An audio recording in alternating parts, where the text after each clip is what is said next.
एक बार फिर से डीलिमिटेशन बिल जो है लोकसभा में आ सकता है। दरअसल पिछले काफ़ी समय से इस बिल की चर्चा है। जैसा कि हम सब जानते हैं कि अप्रैल के महीने में डीलिमिटेशन बिल सदन में विशेष सत्र में लाया गया था और यह बिल पास नहीं हुआ था क्योंकि 2/3 बहुमत सरकार नहीं जुटा पाई थी। तब सरकार के पक्ष में 298 वोट मिले थे और इस बिल के खिलाफ जो है 230 वोट पड़े थे। लेकिन उसके बाद माना गया कि सरकार ने जितनी तोड़ फोड़ की है, जो शिवसेना को तोड़ करके 7 सांसद जो है एकनाथ शिंदे की पार्टी, उद्धव ठाकरे की पार्टी से आए या टीएमसी के 20 लोग टूटे, इसके बाद माना जा रहा है कि इस पूरे तोड़ फोड़ के बाद सरकार बेसिकली उसी 2/3 बहुमत का इंतजार कर रही है क्योंकि उसे डीलिमिटेशन बिल उसके लिए एक बड़ा उसके लिए एक बड़ा चैलेंज है। उसे पास कराना उसके लिए एक बड़ी चुनौती है। उसके लिए उनके स्वाभिमान का मामला है।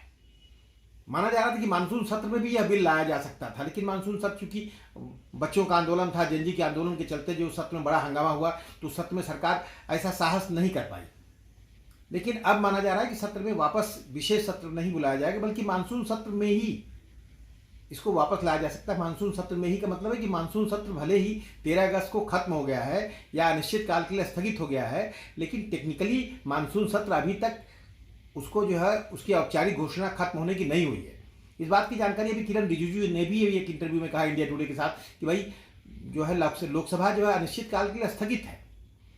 लोकसभा की औपचारिक खात्मे की घोषणा नहीं की गई कि लोकसभा के मानसून सत्र की खात्मा का ऐलान नहीं हुआ है और ऐसा पहले कई बार हुआ है। तो ऐसे में सरकार एक बार फिर से लोकसभा को बुला सकती है और बहुत कम समय के इन्फॉर्मेशन के ज़मीन पर बगैर किसी औपचारिकता को किए हुए। तो एक तरह से इस बात की बड़ी चर्चा है कि लोकसभा का सत्र वापस बुलाया जाएगा और शायद परसिमन का बिल सरकार पास कराना चाहेगी। इस बार सरकार के पास माना जा रहा है कि भाई टीएमसी के 20 सांसदों के टूटने या शिवसेना के जो है टूटने के बाद जो है सरकार के पास लगभग 318 सांसदों का बहुमत है और कहा जा रहा है कि सरकार ने डीएमके को भी साथ लिया जिसके 22 सांसद हैं। बेसिकली डीएमके कहीं ना कहीं कांग्रेस पार्टी या इंडिया गठबंधन से नाराज है क्योंकि कांग्रेस पार्टी ने जो है चुनाव के बाद जो है डीएमके से अपना नाता तोड़ लिया है। तो एक तरह से डीएमके को साथ करके सरकार 2/3 बहुमत के काफ़ी करीब है और दूसरे फार्मूले पर भी काम कर रही है क्योंकि अब जो है परसिमन के लिए सरकार ने एक ऐसा फार्मूला लाया जिसपे काफ़ी लोगों के बीच में सहमति बन सकती है।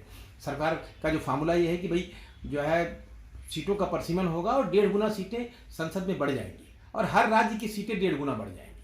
तो उसमें आबादी का मामला नहीं बनेगा।